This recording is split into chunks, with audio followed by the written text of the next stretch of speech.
Hello YouTube, welcome back to another episode of Budget Bike Reviews featuring the DL650, also known as the Vstrom 650.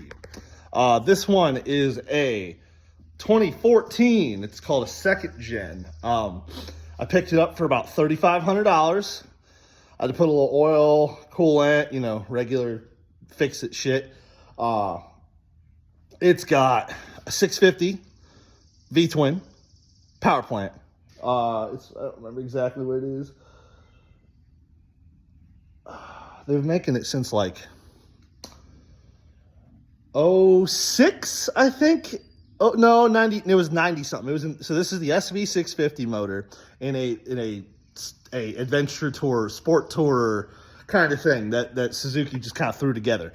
The V-Strom, the first gens had a bigger gas tank and slightly, I believe it was shorter suspension, but the second gen, it was mainly styling, smaller gas tank, and people kind of didn't really like the second gens.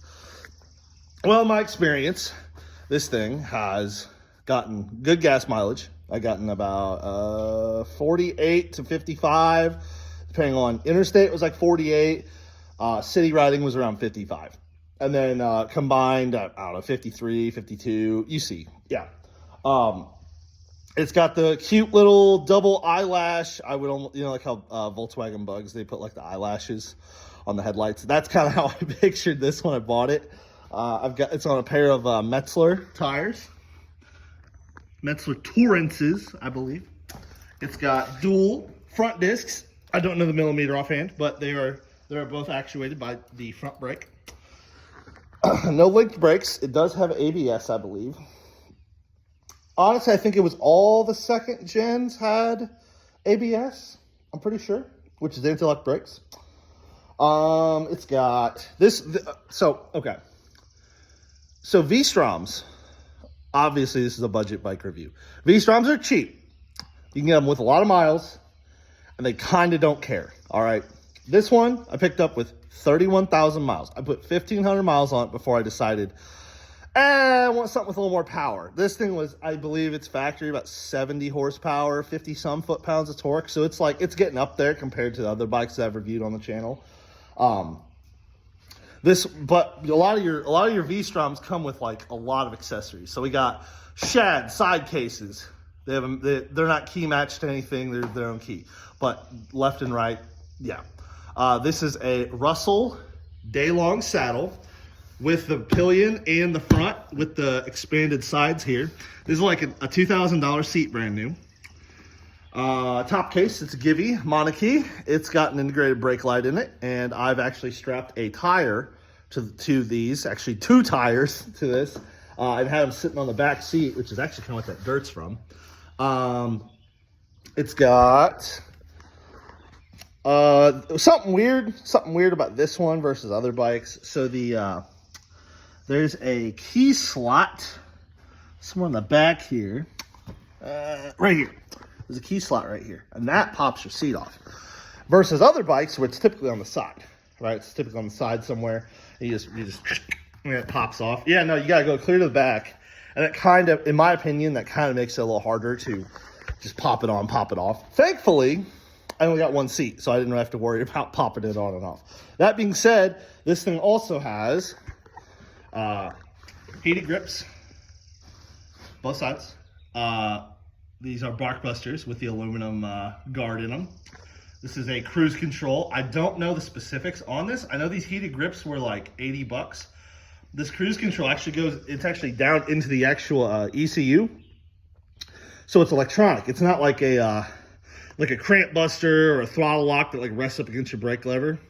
So in my experience with this one, every time you turn it on, so you turn it on, all right, this starts on, this will pop on. Come on. Maybe it's only when it's started. Hang on, let's start it up. Yep, okay. So now that's started, on, off. You have a set and accelerate and lower when you're actually in it. And then to cut it, you can grab the clutch, it'll rev a little higher for a second, or either the brakes, and it'll cut real quick, okay? So as you can see, maybe I bought with 30,000. That might be it. But anyway, so 31.6 is what I have on it. It's a nice clear. I've not had any issues with the dash whatsoever. My only complaint about the dash is you only have two buttons. You have one on the back here of this. You can see that right there. And there's this, and that's about it for the dash. This also has obviously a what you call it? A Garmin.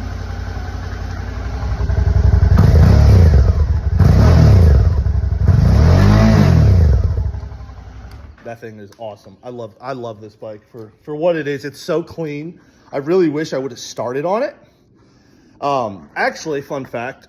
So before I started the whole YouTube thing, decided like, yeah, I'll do budget bike reviews, see, give everyone a good idea what they're buying. I had a Rebel 300, first bike, paid $3,000 for it. There's a theme here. Right around $3,000, you can get a whole lot of different fucking bikes, right?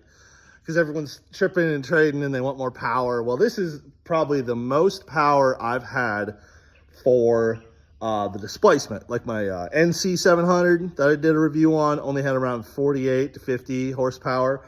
But it was super economical, great on gas. This thing is the first bike where gas mileage and being more comfortable, user-friendly. It does not vibrate, right? So it being a V-twin, it has more torque generally and a little hot, like more top end, like high end, horsepower, whatever you want to call it, right? You can go faster typically on a V-twin than you can a parallel twin. But parallel twins tend to be more economic. For instance, my dad's NC automatic, 70 miles a gallon. 55 city. So you lose a little bit of efficiency. Sure. Okay. Whatever. But you get, like, for the price, you get a lot of stuff, right? Like I said, you get the big seat. It's $1,800 to $2,000. Top case. Don't know exactly what it is, price wise, but between, like, I saw a set of them for about $600 with the plate in it. The shad cases, they're kind of cheap, but typically it's a pretty universal mount on these for stuff. You do have a shock adjustment on the back end.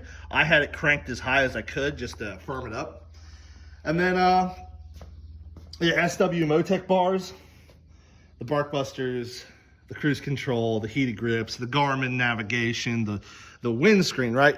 The accessories that you get with a used Vstrom typically are going to be way, way better than what you'll get on other bikes, just because they've been making them a long time. They're not particularly sought after, right?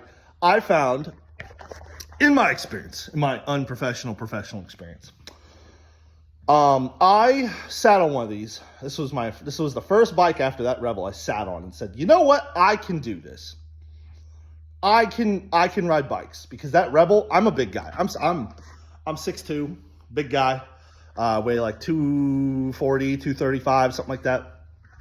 I don't have a problem muscling around big bikes because I'm a big guy, but sitting on this, the one I sat on was a 22, and it was a 2022. It was blue, and it had nothing on it. It was the base model, $9,000 plus fees. This, like I said, I paid $35 for. It comes with everything on it. And honestly, so like the windscreen, that's like $400. $600 is $1,000, $2,000. Side cases, top case, or the tank bag. This, that, and the other. The accessories are worth more than the bike. I could part this thing out and make more money on it than I would just selling it. But yeah, like I said, ultimately, I decided I plan on doing some longer touring cruises, stuff like that. So I ended up I'm not going to show you right now. In a future video, I'll cover the bike I got. I'm looking at it right now. If you can see it, my glasses. Anywho, yeah, so this bike, pretty much immaculate. The accessories are worth more than what I paid for the actual whole bike. It's a great bike. Oh, and I forgot, there is a little, where is it? Right there. Well, little charging outlet. It's a 15 volt. Have not seen many of those, but charges your phone quicker or what have you, quicker than a 12 volt will, just because it's more voltage going to your stuff. At least that's my understanding of it. Maybe it's amperage I'm thinking of. There's a whole lot of, yeah. Also, another common mod that these get is the mirror extenders. They take them from here. They take them from right there, and they bring them up, and then they go all the way up. And honestly, I've had no issues with vibration. There was one day where I knocked it before a trip, and I had to come back home and readjust it, get it all back in spec because it wasn't tight on the left side. But yeah, so V-Stroms, you can get them pretty cheap. A lot of stuff on them. They're fun. They're peppy. There is a common thing. So it is more of a touring bike, not so much an off-road bike. It's in a similar vein as the NC was, the NC 700 I did a review on, because it's good, right? It's a good street bike, but big thing is you can see right there, that is your oil filter. So your oil filter, I changed the oil. I should probably spray down that whole bottom side, right? Well, with your oil filter being as exposed as that is and how low it is, right? You see the exhaust pipe in the way? With that being as low and as exposed as it is, your front wheel just has to chuck a rock into it, and you're cooked. You're done. You leak all your oil out. You better stop your engine and fucking call a tow truck because you're done, hun. There's also fork stiffeners on this to keep them from wiggling about. It's just a big metal thing that goes between the forks. I didn't really think I needed them, but then again, I'm doing like next to no off-roading. I did like a small dirt trail one time with it. I didn't have any issues, but then again, I wasn't shooting rocks back into the oil filter and blowing my shit up. So yeah, I need to wash this thing. I'm gonna sell it. Like I said, I already bought another bike. But generally, I would say great starter bike. A lot of people, like, since I've had it listed, I've had a lot of guys messaging me about, my friends bought a couple and we're doing some cheap touring. Yep, that's about what it checks out for. And yeah, I don't know. It's a good bike. I wish I'd started on it. I had a CB 500X that I really started on after that Rebel, and this is peppier and vibes, almost zero vibration. Okay, I've test ridden bikes where you're getting vibrations at anything over 4,000 RPM. This thing, it revs to red line at 10K, 10,000 RPM, but it'll rev a little higher, probably about, I think, 10.5 before it starts bouncing off the limiter. I would not ride it that fast. I would not ride it that hard, just because I feel like this bike is a you'll get there when you get there. You're not pushing it. You can. I had up to 110. That cruise control will, of course, it was on close track, mind you.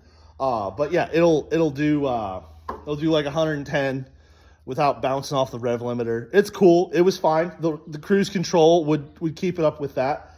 But yeah, so there it is. Vstrom 650, DL650. It's a good bike. A lot of bang for your buck. This thing is really nice. The previous owner only dropped it on, as you can see, the little breakage right there. It's not much, but it's something. And then on the other side, I bought off a woman. She was tall, like 5'10". I'm 6'2".